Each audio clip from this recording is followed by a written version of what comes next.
আসসালামু আলাইকুম রহমতুল্লাহ। সুপ্রিয় শিক্ষার্থীবৃন্দ, মেকানিক্যাল ইঞ্জিনিয়ারিং চ্যানেলের পক্ষ থেকে তোমাদের সকলকে জানাচ্ছি আন্তরিক শুভেচ্ছা।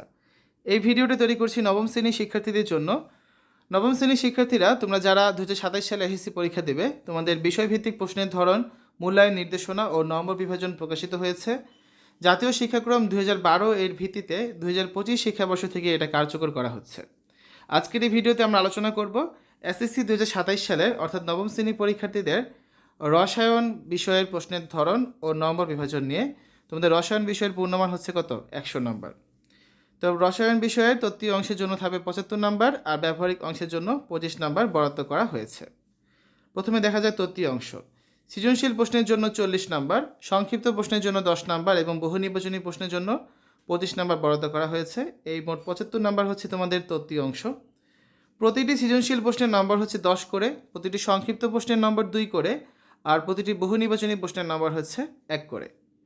মোট 60টি সৃজনশীল প্রশ্ন থাকবে, সেখান থেকে তোমাদের যে কোনো 4টা প্রশ্নের অ্যান্সার করতে হবে, অর্থাৎ তোমরা অতিরিক্ত 3টা প্রশ্ন কিন্তু এখানে পাচ্ছ।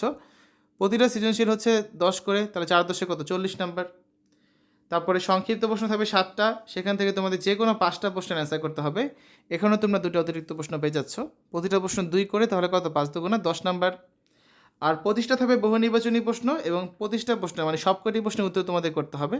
এখানে থাকবে হচ্ছে আর 25 নাম্বার। এই 75 নাম্বার গেল তোমাদের তত্ত্বীয় অংশ। আর ব্যবহারিক অংশে একটা পরীক্ষা থাকবে, সেই ব্যবহারিক অংশে থাকবে তোমাদের মোট 25 নাম্বার। পরীক্ষার যন্ত্র বা উপকরণ সংযোজন ও ব্যবহার, সঠিক প্রক্রিয়া অনুসরণ, উপাত্ত সংগ্রহ প্রক্রিয়াকরণ, পর্যবেক্ষণ, অঙ্কন, শনাক্তকরণ, অনুশীলন, এই সব মিলিয়ে পরীক্ষণে থাকবে তোমাদের 15 নাম্বার। ব্যাখ্যাসহ ফলাফল উপস্থাপনে থাকবে 5 নাম্বার, আর মৌখিক অভিজ্ঞতা থাকবে 5 নাম্বার।